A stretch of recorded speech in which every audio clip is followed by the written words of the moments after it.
नमस्कार दोस्तों, for exam के यूट्यूब चैनल में आपका स्वागत है। जैसा कि आप देख रहे हैं यहाँ पे कि जो क्वेश्चन दिए गए हैं ये प्रीवियस ईयर के क्वेश्चन है और उन क्वेश्चनों पर आधारित से कुछ पॉइंट दिए गए हैं और ये पॉइंट जो है वो क्वेश्चन से भी इंपॉर्टेंट पॉइंट है। जो क्वेश्चन प्रीवियस ईयर के हैं और क्वेश्चन प्रीवियस ईयर के क्वेश्चन पे जो आधारित जो पॉइंट दिए गए हैं ये पॉइंट बहुत ही इंपॉर्टेंट है। पहले क्वेश्चन को अगर हम देखते हैं तो पहला क्वेश्चन क्या है, ध्वनि तरंगों के विषय में क्या गलत है। कह रहा है ये 2018 का क्वेश्चन है। कहाँ पर है? 2018 के एलपी का, एलपी में पूछा गया था क्वेश्चन है कि 2018 के एलपी में क्वेश्चन आया हुआ है कि ध्वनि के तरंगों के विषय में क्या गलत है। पहला क्वेश्चन है, ध्वनि का वेग 3 × 10⁸ मीटर पर सेकेंड होता है। ध्वनि का वेग सबसे अधिक ठोस में होता है। ध्वनि तरंग निर्वात से होकर नहीं गुजर सकती, या ध्वनि तरंग का वेग निर्वात में गैस की अपेक्षा कम होता है। अगर ऑप्शन में देखें तो पहला ऑप्शन जो है इसका गलत है, क्योंकि ध्वनि का जो वेग होता है 3 × 10⁸ ना होकर 332 कितना होता है, 332 मीटर पर सेकेंड होता है। ये 3 × 10⁸ मीटर पर सेकेंड जो होता है ये निर्वात में किसकी होती है? निर्वात में प्रकाश की चाल होती है 3 × 10⁸ मीटर पर सेकेंड। अगर साउंड की बात करें तो ध्वनि जो होती है अनुदैर्ध्य तरंग लॉन्गिट्यूडिनल वेव होती है। ध्यान रखिएगा, ध्वनि किसकी वेव होती है, कौन सी वेव होती है? लॉन्गिट्यूडिनल वेव होती है, अनुदैर्ध्य तरंग होती है। ठीक है, इसके बारे में और बात करें तो ध्वनि की जो चाल होती है, इसकी जो चाल होती है किसी माध्यम के प्रत्यास्थता और उसके घनत्व पे, किस पे? प्रत्यास्थता और उसके घनत्व पे निर्भर करती है। ये पॉइंट बहुत इंपॉर्टेंट है। किस पे निर्भर करती है? प्रत्यास्थता और उसके घनत्व पे निर्भर करती है। कौन? ध्वनि की। जब ध्वनि एक माध्यम से, पॉइंट नंबर तीसरा, जब ध्वनि एक माध्यम से दूसरे माध्यम में जाती है या एक माध्यम से दूसरे माध्यम में जाती है तो ध्वनि की चाल, जो ध्वनि की चाल, ठीक है, ध्वनि का जो वेग होता है और उस तरंग दैर्ध्य जो वेवलेंथ होती है, ये वेवलेंथ और इसका जो वेग होता है ये बदल जाती है, इसमें बदलाव देखा जाता है। लेकिन इसकी आवृत्ति, जो इसकी आवृत्ति होती है, क्या होता है? इसकी आवृत्ति होती है, जो इसका फ्रिक्वेंसी होती है उसमें परिवर्तन नहीं होता है। ये क्वेश्चन बहुत ही इंपॉर्टेंट है। कहा जाता है कि ध्वनि की जो चाल होती है उसमें क्या परिवर्तन होता है, अगर वह एक माध्यम से दूसरे माध्यम में जा रही है तो उसकी आवृत्ति में क्या होता है? परिवर्तन होता है, जबकि उसकी चाल और तरंग दैर्ध्य में कोई परिवर्तन, कोई बदलाव नहीं देखा जाता है जब ध्वनि एक माध्यम से दूसरे माध्यम में ट्रेवल करती है, जाती है। तो अगर ध्वनि का मात्रक देखें तो इसका एसआई जो मात्रक होता है माइक्रोवाट पर मीटर स्क्वायर होता है। क्या होता है? माइक्रोवाट पर मीटर स्क्वायर होता है। अगर इसका मात्रक की बात करें तो प्रयोगात्मक रूप से हम लोग मात्रक का जो यूज करते हैं वो बेल के रूप में यूज करते हैं। किसके यूज में? बेल के रूप में यूज करते हैं। और बेल का जो 10वां भाग होता है, इसी 10वें भाग को हम कहते हैं डेसिबल कहते हैं। अतः एसआई जो मात्रक होता है, ध्वनि का जो मात्रक होता है वो क्या होता है? डेसिबल होता है। ध्वनि की जो चाल होती है, वायु में इसकी चाल 332 मीटर पर सेकंड होती है, ये याद होगा आपको। जल में जो इसकी चाल होती है, ये इंपॉर्टेंट है। तीनों जितने भी आपके पॉइंट दिए गए हैं ये पॉइंट आपके इंपॉर्टेंट है, कभी ना कभी आपके पेपर में पूछे गए हैं। जल में इसकी चाल, जो साउंड की चाल जो होती है, वेग होता है, ये जल में जो होता है 1483 मीटर पर सेकेंड होता है। समुद्र जल में इसकी चाल 1533 मीटर पर सेकेंड होती है। समुद्र जल में 1533 बढ़ने का कारण क्या है? समुद्र में लवणता की संख्या ज्यादा होती है, लवणता ज्यादा होता है, जिसके कारण इसकी डेंसिटी बढ़ जाती है और डेंसिटी जितनी रहेगी उसमें उसकी साउंड की स्पीड उतनी ज्यादा होगी, तो 1533 मीटर पर सेकेंड होती है। लोहे में इसकी जो चाल होती है, वेग होता है, वो 5130 मीटर पर सेकेंड होता है। पारा में 1450 मीटर पर सेकेंड और कांच में इसकी जो चाल होती है 5640 मीटर पर सेकेंड होती है। किसकी? ध्वनि की चाल, याद रखिएगा। वायु में 332 मीटर पर सेकेंड होती है। ठीक है, अगला क्वेश्चन पर हम अगले क्वेश्चन पे आते हैं। अगला क्वेश्चन कह रहा है कि ध्वनि तरंगे किसके कारण प्रतिध्वनि ईचो, प्रतिध्वनि क्या होता है? प्रतिध्वनि ईचो उत्पन्न करती है। प्रतिध्वनि क्या होती है? यह क्या होता है कि जब ध्वनि कहीं किसी तल से रिफ्लेक्ट होके, मतलब कि परावर्तित होके दोबारा हमें सुनाई देती है, उसी को हम कहते हैं प्रतिध्वनि कहते हैं। ये परावर्तन के कारण होता है। प्रतिध्वनि किसके कारण होता है? परावर्तन के कारण होता है। इस प्रतिध्वनि के परावर्तन के कारण होता है। इसमें कुछ पॉइंट है। प्रतिध्वनि जो होती है, ये जब ध्वनि एक दीवार या पहाड़ से टकराकर, जब ध्वनि दीवार या पहाड़ से टकराकर पुनः सुनाई देती है तो उसे प्रतिध्वनि कहते हैं। यह परावर्तक तल से परिवर्तित होती है। किस तल से परिवर्तित होती है? परावर्तक तल से परिवर्तित होती है। ठीक है, परावर्तक तल की न्यूनतम दूरी 17 मीटर होनी चाहिए। ध्यान रखें, जब कोई ध्वनि किसी पहाड़ या पहाड़ी क्षेत्र में जब हम साउंड करते हैं तो वह दोबारा हमें वही आवाज सुनाई देती है, तो परावर्तक तल से टकराने के बाद सुनाई देती है। और जो परावर्तक तल का जो डिस्टेंस होना चाहिए आपके यहाँ से 17 मीटर का, या न्यूनतम 17 मीटर होना चाहिए, या 17 मीटर से अधिक का होना चाहिए। ठीक है, और इसकी क्यों होती है? क्योंकि ध्वनि का प्रभाव मस्तिष्क में 0.1 सेकेंड तक रहता है। जो मूल ध्वनि होती है, ध्यान रखिए, जो मूल ध्वनि होती है इसका जो प्रभाव हमारे मस्तिष्क पर 0.1 सेकेंड तक रहता है। उसके बाद परावर्तित जो रिफ्लेक्ट होकर ध्वनि आती है, परावर्तक तल से जो रिफ्लेक्शन के बाद जो ध्वनि हमारे पास आती है, वह अगर 0.1 सेकंड के बाद आती है तो वही प्रतिध्वनि के रूप में हमें क्या होती है, सुनाई देती है। आई बात समझ में? देखिए, परावर्तक तल से न्यूनतम दूरी, याद रखिएगा ये पॉइंट बहुत इंपॉर्टेंट है। परावर्तक तल से जो होती है वो न्यूनतम दूरी कितनी होनी चाहिए? परावर्तक तल से न्यूनतम दूरी 17 मीटर की दूरी होनी चाहिए। और मस्तिष्क में जो हमारे ध्वनि का जो प्रभाव होता है ये 0.1 सेकंड तक, अन्यथा मतलब कि 10वें भाग तक रहता है। जो हमारा मूल ध्वनि का जो मस्तिष्क में प्रभाव रहता है वो 10वें भाग तक रहता है। ठीक है, अगले क्वेश्चन पे आते हैं। कहते हैं जब एक बंदूक से गोली चलाई जाती है तो बंदूक पीछे की ओर ढकेलती है। कहाँ ढकेलती है? पीछे की ओर ढकेलती है। इस उदाहरण न्यूटन के कौन से नियम को दर्शाता है? क्वेश्चन फिर से एक बार देखते हैं। जब एक बंदूक से गोली चलाई जाती है तो बंदूक पीछे की ओर ढकेलती है, यह उदाहरण न्यूटन के कौन से नियम को दर्शाता है? मतलब कि गोली चलाई जा रही है और गोली चलाने के बाद बंदूक किधर आ रही है? पीछे की तरफ आ रही है। एक तरफ क्रिया हो रही है, दूसरी तरफ प्रतिक्रिया। क्रिया और प्रतिक्रिया का नियम क्या कहलाता है? न्यूटन गति का तीसरा नियम कहलाता है। ठीक है, आंसर क्या है? Answer number C. अगर हम बात करते हैं न्यूटन के प्रथम नियम की बात करते हैं, न्यूटन का जो प्रथम नियम है, जब कोई वस्तु विरामावस्था में है तो वो विरामावस्था में ही रहेगी। अगर वह वस्तु गति अवस्था में है तो गति अवस्था में ही रहेगी। तब तक रहेगी जब तक कि कोई बाह्य बल से उस अवस्था में परिवर्तन न किया जाए। तो इसी को न्यूटन गति का प्रथम नियम कहते हैं। जड़त्व के नियम को भी न्यूटन गति का प्रथम नियम कहते हैं। जो जड़त्व का नियम है, इसका उदाहरण अगर जड़त्व का नियम दे, चलती हुई बस को अचानक रुकने पर आदमी आगे की तरफ झुक जाता है, या रुकी हुई बस अगर अचानक चलना शुरू कर दे, उसमें बैठा हुआ आदमी क्या नाम है, अचानक पीछे की तरफ जाता है, तो यह न्यूटन के जड़त्व का नियम है। उसके नियम के कुछ उदाहरण है, निम्नलिखित उदाहरण है। ठीक है, निम्न उदाहरण है। अगर न्यूटन के द्वितीय नियम की बात करें, जो द्वितीय नियम है, किसी वस्तु पर जो आरोपित बल होता है, उस वस्तु के द्रव्यमान और वस्तु की दिशा में जो त्वरण होता है उसके गुणनफल के क्या होता है? बराबर होता है। हम कह सकते हैं कि F बराबर m इंटू ए। एफ बराबर क्या है? m इंटू ए। F क्या है? बल है, जिसका मात्रक क्या होता है? न्यूटन होता है। क्या होता है? न्यूटन होता है। और त्वरण का मात्रक होता है मीटर पर सेकेंड स्क्वायर होता है। त्वरण का मात्रक कितना होता है? मीटर पर सेकेंड स्क्वायर होता है। ठीक है, न्यूटन का तृतीय नियम की बात करें, न्यूटन का तृतीय नियम को क्या कहते हैं? क्रिया प्रतिक्रिया का नियम भी कहते हैं। ठीक है, जैसे क्वेश्चन में देखा गया कि जब बंदूक से गोली चलाई जाती है तो बंदूक पीछे की तरफ ढकेलती है, तो यह न्यूटन के तृतीय नियम पर आधारित है। ठीक है, अगला क्वेश्चन नंबर 4 क्या कह रहा है, देखते हैं। उद्योग में, ठीक है, प्रयुक्त शक्ति की इकाई क्या है? जो इंडस्ट्रियल एरिया में जो शक्ति की इकाई प्रयोग की जाती है वो किस रूप में की जाती है? हार्स पावर के रूप में की जाती है। अश्व शक्ति हार्स पावर का औद्योगिक क्षेत्र में उपयोग करते हैं। औद्योगिक क्षेत्र में जो हार्स पावर के रूप में यूज करते हैं, एक हार्स पावर बराबर होता है 746 वाट। कितना होता है? 746 वाट। एक हार्स पावर बराबर 746 वाट। घरों में जो शक्ति की इकाई यूज करते हैं, घरों में जिन इकाइयों का प्रयोग करते हैं वह किलोवाट हावर के रूप में करते हैं। किसमें करते हैं? किलोवाट हावर के रूप में घरों में हम करते हैं। 1 किलोवाट हावर बराबर होता है 3.6 गुणे 10 के पावर 6 जूल के बराबर होता है। और जूल किसका? ऊर्जा का मात्रक क्या होता है?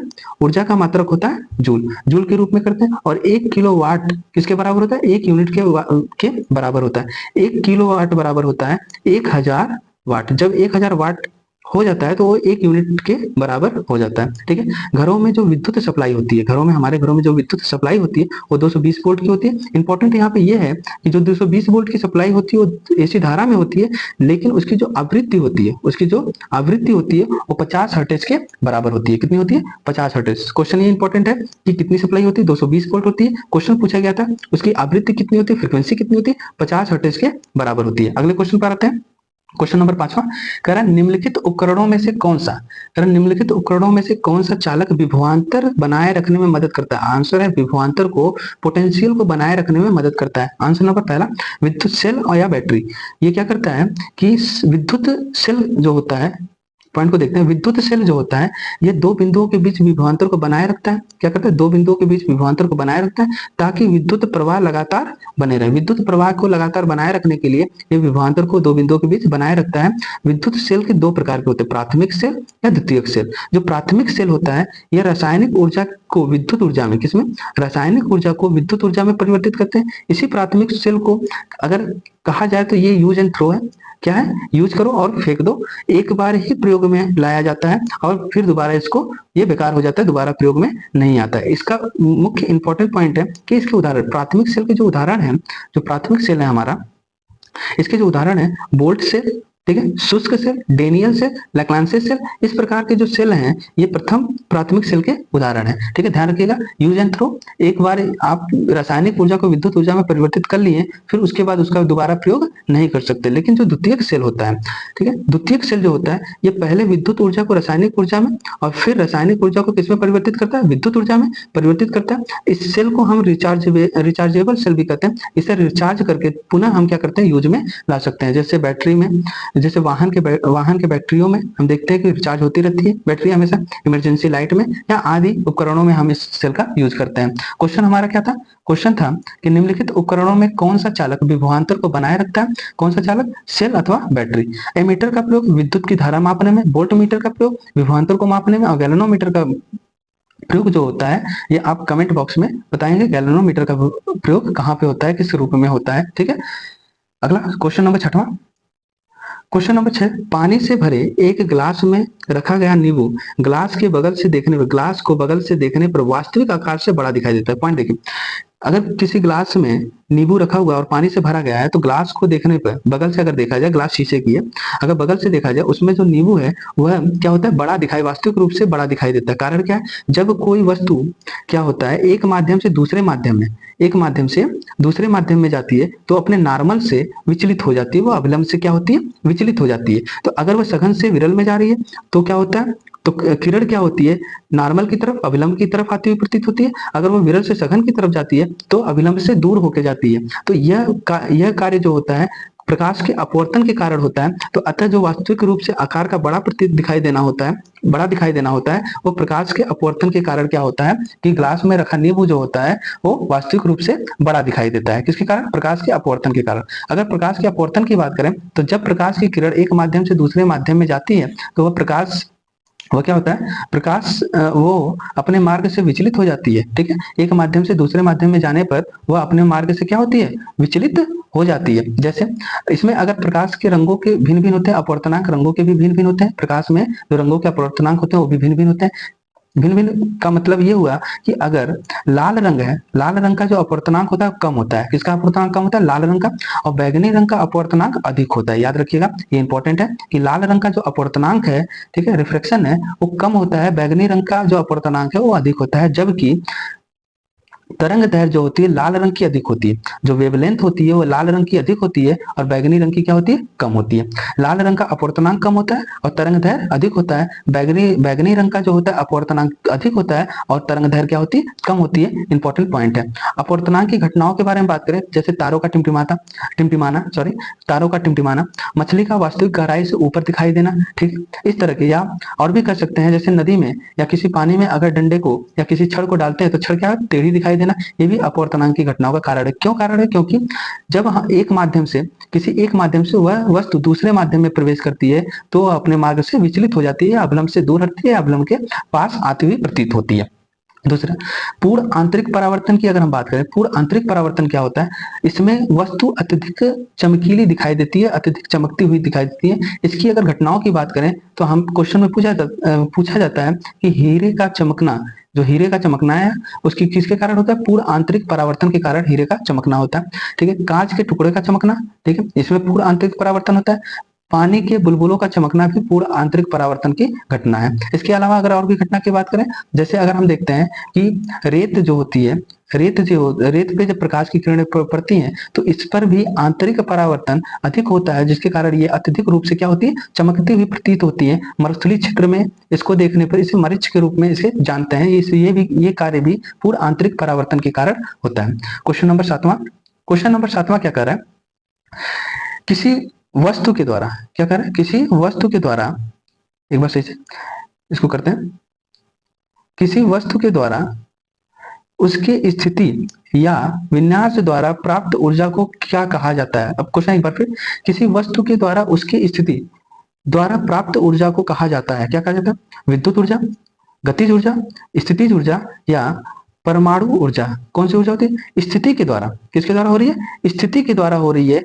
प्राप्त ऊर्जा को, किसी स्थिति के द्वारा प्राप्त ऊर्जा को हम क्या कहेंगे, स्थितिज ऊर्जा। कौन सी ऊर्जा कहेंगे, स्थितिज ऊर्जा। ऊर्जा की बात करें अगर एनर्जी की बात करें तो किसी वस्तु के कार्य करने की क्षमता को हम क्या करते हैं, ऊर्जा कहते हैं। किसी वस्तु के कार्य करने की क्षमता को ऊर्जा कहते हैं। ऊर्जा का मात्रक जूल होता है, किलोवाट आवर भी होता है, ठीक है। एक अदिश राशि होती है, ऊर्जा क्या होती है, एक अदिश राशि होती है। ये दो प्रकार की होती है, एक गतिज ऊर्जा होती है, एक स्थितिज ऊर्जा होती है। गतिज ऊर्जा में हम देखते हैं गति के कारण जो कार्य की जाती है उसे गतिज ऊर्जा, और स्थिति में जो स्थितिज ऊर्जा के कारण कार्य की जाती है उसे स्थितिज ऊर्जा कहते हैं। क्वेश्चन नंबर अगला, ये क्वेश्चन नंबर जो अगला है 8वां है, ये बहुत ही इंपॉर्टेंट क्वेश्चन है। इसमें कह रहा है ऊष्मागतिकी का, ये बहुत ही इंपॉर्टेंट क्वेश्चन है, ठीक है। ऊष्मागतिकी का प्रथम नियम किस अवधारणा की पुष्टि करता है? ऊष्मागतिकी का प्रथम नियम, पॉइंट पहले देखते हैं, इसके पॉइंट्स के आधार पर इसके ऑप्शन है। बहुत इंपॉर्टेंट क्वेश्चन है। ऊष्मागतिकी के प्रथम नियम को हम ऊर्जा संरक्षण का नियम भी कहते हैं, सॉरी, ऊर्जा संरक्षण का नियम भी कहते हैं। किसको? ऊष्मागतिकी के प्रथम नियम को। ऊष्मागतिकी का जो द्वितीय नियम है, ऊष्मागतिकी का जो द्वितीय नियम है उसे उत्क्रम ताप का नियम भी कहते हैं। एक बार ये पूछा गया था आरआरबी के द्वारा। इस बार अब आने वाले एग्जाम में ऊष्मागतिकी के द्वितीय नियम के बारे में पूछा जा सकता है। ये उत्क्रम ताप के नियम को कहते हैं। किसे कहते हैं? उत्क्रम ताप के नियम को ऊष्मागतिकी का द्वितीय नियम कहते हैं। अगले पॉइंट की बात करें, ऊष्मागतिकी का जो प्रथम नियम है ये ऊष्मा प्रवाहित होने वाली दिशा, ठीक है, ऊष्मा प्रवाहित होने वाली दिशा नहीं बताती है। ऊष्मा प्रवाहित होने वाली दिशा को नहीं बताती है, जबकि ऊष्मागतिकी का द्वितीय नियम जो होता है ऊष्मा के प्रवाहित होने की दिशा को क्या करती है? बताती है। किसको बताती है? ऊष्मा की गतिकी, ऊष्मा के प्रवाहित होने की दिशा को बताती है। तो अब हम आते हैं क्वेश्चन नंबर 8 पे। ऊष्मागतिकी का जो प्रथम नियम किस अवधारणा की पुष्टि करता है? किसकी करता है? ऊर्जा संरक्षण के की पुष्टि करता है, क्योंकि ऊष्मागतिकी का प्रथम नियम जो होता है ऊर्जा संरक्षण का नियम कहलाता है। ऊर्जा संरक्षण का नियम क्या होता है? ऊर्जा को नहीं बनाया जा सकता, नहीं नष्ट किया जा सकता है, इसे एक रूप से दूसरे रूप में क्या करता है? बदला जा सकता है, वही ऊर्जा संरक्षण का नियम कहलाता है। क्वेश्चन नंबर 9, विद्युत चुंबक के रूप में, क्वेश्चन नंबर 9 देखिए, विद्युत चुंबक के रूप में सामान्यतः किस धातु का प्रयोग करते हैं? जो विद्युत चुंबक बनाए जाते हैं, विद्युत चुंबक जिससे बनाए जाते हैं उसमें किस धातु का प्रयोग करते हैं? कोबाल्ट का, निकल का, लोहा का, ठीक है, तांबा का, निकल का, लोहा का, कोबाल्ट का, ठीक है। विद्युत चुंबक, पॉइंट देखिए, पॉइंट पे आते हैं। विद्युत चुंबक के रूप में नर्म लोहा का प्रयोग करते हैं। किस लोहे का प्रयोग करते हैं? नर्म लोहे का प्रयोग करते हैं, जिसको बेलनाकार परिनलिका जिसे क्रोड कहते हैं में लपेट कर विद्युत चुंबक प्राप्त करते हैं या विद्युत चुंबक बनाते हैं। किसका प्रयोग करते हैं? लोहे का प्रयोग करते हैं। किसमें? सामान्यतः अगर विद्युत चुंबक बनाना है तो हम सामान्यतः लोहे का प्रयोग करते हैं। कौन से लोहे का? नर्म लोहे का प्रयोग किया जाता है एक विद्युत चुंबक बनाने में। इसका जो उपयोग होता है, विद्युत चुंबक का जो उपयोग होता है डायनेमो में, ट्रांसफार्मर में, विद्युत घंटी में आदि में इसका प्रयोग किया जाता है। इंपॉर्टेंट के लिए ये डायनेमो, ट्रांसफार्मर और विद्युत घंटी में प्रयोग किए जाते हैं। ये इंपॉर्टेंट पॉइंट है, ठीक है, कि विद्युत चुंबक बनाने के लिए नर्म लोहे का प्रयोग किया जाता है। ये भी बहुत इंपॉर्टेंट पॉइंट है। और जिस परिनलिका में हमें विद्युत चुंबक ये लोहे को लपेटा जाता है, ठीक है, इस तरह की संरचना होती है, लपेट कर इस तरह एक नॉर्थ और मतलब उसके नोट को निकालकर, कि उसे क्रोड कहते हैं। उस परिनलिका को क्या कहा जाता है? क्रोड कहा जाता है, जिसमें वो बेलनाकार परिनलिका में लपेटा जाता है, उसे क्रोड कहते हैं, ठीक है। अगला क्वेश्चन, क्वेश्चन नंबर 10वां, लास्ट क्वेश्चन है। कह रहा है एक समतल दर्पण पर आपतित किरण 60 डिग्री का कोण बनाती है। जब एक समतल दर्पण, ये हमारा नॉर्मल है, ठीक है, जब कोई आपतित किरण किसी समतल दर्पण पे कोई आपतित किरण आती है तो समतल दर्पण से टकराने के बाद वो फिर परावर्तित हो जाती है, ठीक है, उसी माध्यम में क्या होती है? परावर्तित होती है। तो हम परावर्तन के नियम में पढ़े, परावर्तन का प्रथम नियम क्या कहता है कि आपतित कोण, जो ये कोण बनता है, आपतित कोण जो होता है वो परावर्तित कोण के क्या होता है? बराबर होता है। आई बराबर आर, आई बराबर क्या होता है? आर। आपतित कोण जो होता है परावर्तित कोण के बराबर होता है। क्वेश्चन वही है कि अगर समतल दर्पण पर आपतित किरण 60 डिग्री का कोण बना रही है तो परावर्तन कोण कितने का होगा? 60 डिग्री का होगा, ठीक है, आंसर नंबर सी, ठीक। इन 10 क्वेश्चनों को सॉल्व किया गया। 10 क्वेश्चन जो है बहुत ही इंपॉर्टेंट क्वेश्चन थे, इनके जो पॉइंट थे बहुत ही इंपॉर्टेंट हमने देखे। इन पॉइंट 10 क्वेश्चन के जो पॉइंट हमने बहुत इंपॉर्टेंट देखे हैं, ठीक है। अब इन्हीं 10 क्वेश्चनों के बाद अगला वीडियो आती है, फिर 10 क्वेश्चन अगले वीडियो में लेके आएंगे इन्हीं फिजिक्स के क्वेश्चनों के साथ, जो आरआरबी के एनटीपीसी, लोको पायलट, टेक्नीशियन के जो भी भर्तियां आए हैं उस आगे आएंगी, उसके लिए बहुत ही इंपॉर्टेंट ये क्वेश्चन है। और ये क्वेश्चन जो क्वेश्चन दिए गए हैं, इस क्वेश्चन पे आधारित जो पॉइंट थे वो पॉइंट क्वेश्चन से भी इंपॉर्टेंट पॉइंट है, ठीक है, ध्यान रखिएगा। ये जो पॉइंट उसमें हमने नोट्स के रूप में दिया वो क्वेश्चन वो पॉइंट जो है उस क्वेश्चन से भी इंपॉर्टेंट है। जो क्वेश्चन बदल के भी अगर क्वेश्चन आएगा तो उस पॉइंट से ही निकल के आएगा जो नोट्स है।